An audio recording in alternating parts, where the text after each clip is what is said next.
গত জুন মাসে আমি এই অক্টোপাস থেকে প্রচুর পরিমাণে ফুল পেয়েছি। আর এখন এ কিন্তু ডরমেন্সিতে গেছে, টানা বৃষ্টি হচ্ছে তো তাই। তাই একে এবার আমাকে রিপোর্ট তো করতেই হবে। চলুন তাহলে রিপোর্ট করা যাক। প্রথমে আমি একটা কাঁচি দিয়ে এর পাতাগুলো কেটে নিচ্ছি। পাতাগুলো কেটে না নিলে যখন আমি গামলাটা উপর করব আর টিউবারগুলো যখন আমি আস্তে আস্তে করে টেনে বের করব, তখন কিন্তু এই পাতাগুলো গ্রোয়িং টিপের সাথে লেগে কেটে যেতে পারে, মানে ভেঙে যেতে পারে আর কি গ্রোয়িং টিপগুলো। তো আমি তো ফার্স্ট এই পাতাগুলো আমি কেটে নিই, বড় বড় পাতাগুলো, যাতে আমি টিউবারগুলো খুব সহজেই বের করে নিতে পারি। আর এই দেখুন কত টিউবার বেরিয়েছে, আমি তো ভাবিনি যে এতগুলো টিউবার বেরোবে এর থেকে, কারণ এ ডরমেন্সিতে গিয়েছে মাত্র 2-3 সপ্তাহ হচ্ছে।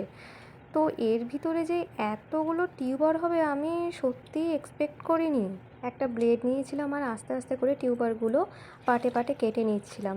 দেন একটু একটু করে জল দিচ্ছিলাম যাতে মাটিগুলো তাড়াতাড়ি সহজেই ছেড়ে যায়। যাদের যাদের গামলা ডরমেন্সিতে গেছে তোমরা এইভাবেই কিন্তু টিউবার বের করো, খুবই সহজ, তবে একটু সাবধান যেন ভেঙে না যায়। অক্টোপাসের কিন্তু প্রচুর টিউবার বেরিয়েছে, তো যারা নিতে চাইছেন অবশ্যই প্রি বুকিং করতে হবে আগে। আর আমি কিন্তু কুরিয়ারও করে থাকি অল ওভার ওয়েস্ট বেঙ্গলে।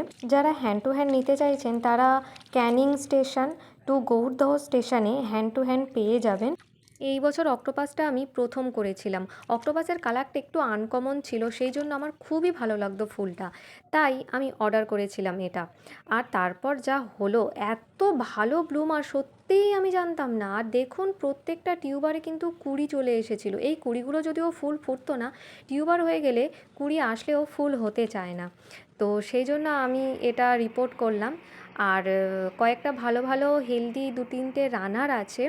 যদি কেউ হ্যান্ড টু হ্যান্ড নাও তাহলে 2-1 দিনের ভিতরে রানারগুলো নিয়ে নাও, কারণ রানার বেশি দিন রাখা যায় না, সাথে সাথেই বসিয়ে দিতে হয়। আর রানার থেকেই কিন্তু তাড়াতাড়ি গাছ বড় হয় আর তাড়াতাড়ি ফুলও আসে, তো ঝটপট বুকিং করে নাও।